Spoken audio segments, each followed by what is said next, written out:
의석을 정돈해 주시기 바랍니다.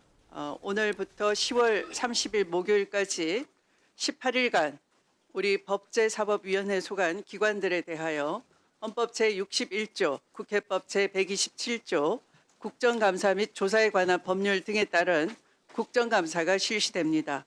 올해 국정감사는 정책감사, 민생감사가 될 수 있도록 위원님들과 수감기관장님들께서는 적극 협조해 주시기를 당부드립니다.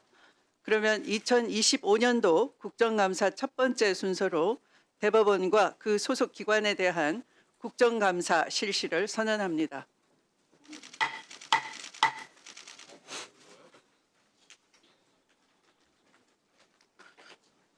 국정감사에 앞서 한 말씀 드리겠습니다. 먼저 그동안 국정감사 준비를 위해 수고해 주신 조희대 대법원장님, 천대엽 법원 행정처장님, 김시철 사법연수원장님, 이승연 사법정책연구원장님, 박상우 법원 공무원 교육원장님, 전지원 법원 도서관장님, 이동원 양형위원회 위원장님, 최진수 윤리감사관님, 그리고 관계공직자 여러분들의 노고에 대하여 법제사법위원회를 대표해서 감사의 말씀을 드립니다. 국정감사는 국회가 국가기관 운영 전반에 관한 실태를 정확하게 파악하여 법률안과 예산안 등의 심의에 반영하기 위해 실시됩니다. 또한 국정감사는 국민의 대표인 국회의원이 정책 집행 과정에서 드러난 문제를 지적하고 바람직한 정책 대안을 제시하여 국정 운영의 효과성을 제고할 수 있는 절차이기도 합니다. 대법원 관계자 여러분께서는 이러한 국정감사의 취지를 충분히 이해하시고 위원님들의 질의에 성실하게 답변해 주시기를 당부드립니다. 오늘 국정감사에서는 일반 증인 및 참고인의 출석이 예정되어 있습니다. 오늘 국정감사는 감사 대상 기관에 대한 질의와 일반 증인 및 참고인에 대한 신문을 함께 실시하도록 하겠습니다. 다만 일반 증인 및 참고인에게 더 이상 신문하실 위원님이 안 계시면 일반 증인 및 참고인은 미리 이석시키도록 하겠습니다. 질의 준비에 참고해 주시길 바랍니다.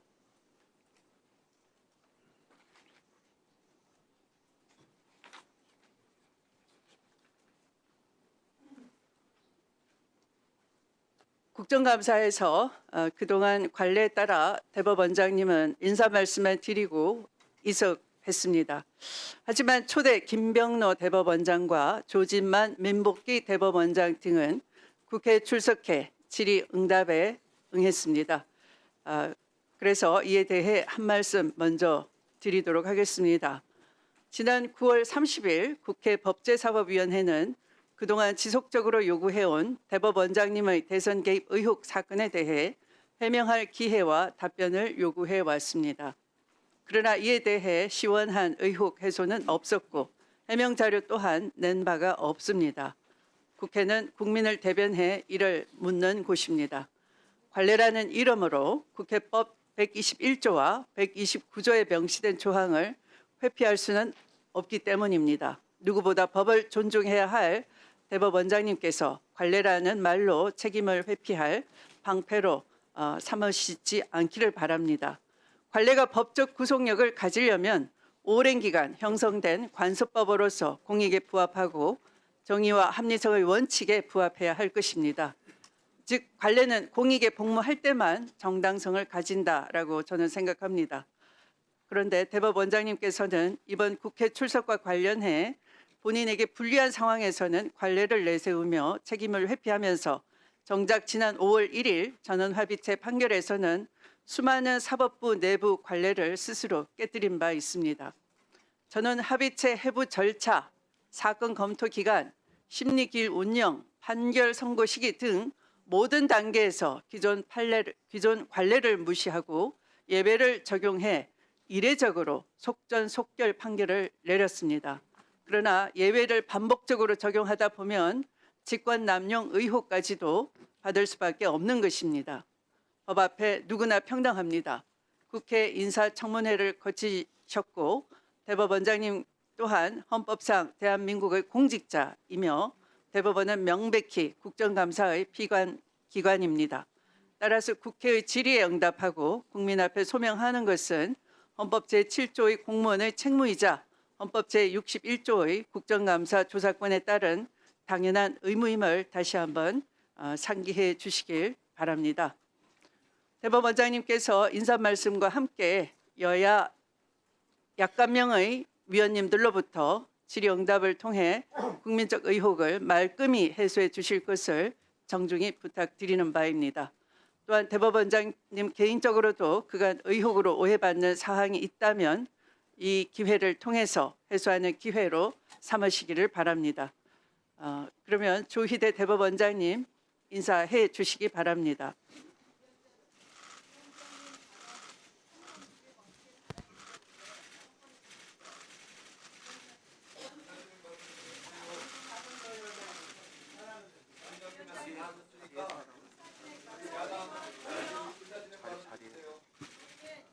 존경하는 추미애 국회 법제사법위원회 위원장님, 그리고 위원님 여러분, 바쁘신 의정활동 중에도 국정감사를 위하여 노고를 아끼지 않으신 위원장님과 위원님들께 진심으로 감사드립니다.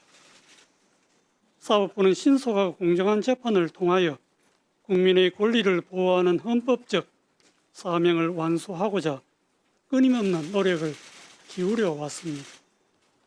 그럼에도 불구하고 사법부가 여전히 국민의 기대와 눈높이에 미치지 못하는 현실을 무겁게 인식하고 있습니다. 앞으로도 사법부에 대한 국민 여러분의 지적을 겸허히 받아들이는 한편 최근 국회에서 진행되는 사법제도 개선 논의에도 적극적으로 참여하여 국민에게 신뢰받는 사법부로 거듭나기 위해 최선을 다하겠습니다. 아울러 사법부가 국회와의 긴밀한 소통을 바탕으로 국민의 관점에서 바람직한 사법제도 개선 방안을 마련해 나갈 수 있도록 위원장님과 위원님들의 각별한 관심과 협력을 부탁드립니다. 존경하는 위원장님 그리고 위원님 여러분, 국정감사는 지난 1년간 사법부가 수행해온 업무 전반을 되돌아보고 국민의 목소리를 경청하는 중요한 자리입니다. 국민의 대표이신 위원님들께서 주시는 지적과 질책을 보다 더 나은 사법부를 만들기 위한 소중한 밑거름으로 삼겠습니다. 아울러 저를 비롯한 모든 사법부 구성원들은 이번 국정감사가 내실 있게 진행될 수 있도록 성실하고 진지한 자세로 임하겠습니다.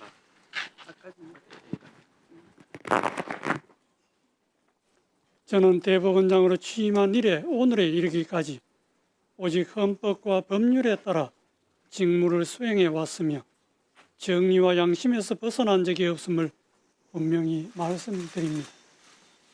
그럼에도 불구하고 사법부를 둘러싼 작금의 여러 상황에 대해서는 깊은 책임감과 함께 무겁고 안타까운 마음을 금할 수 없습니다.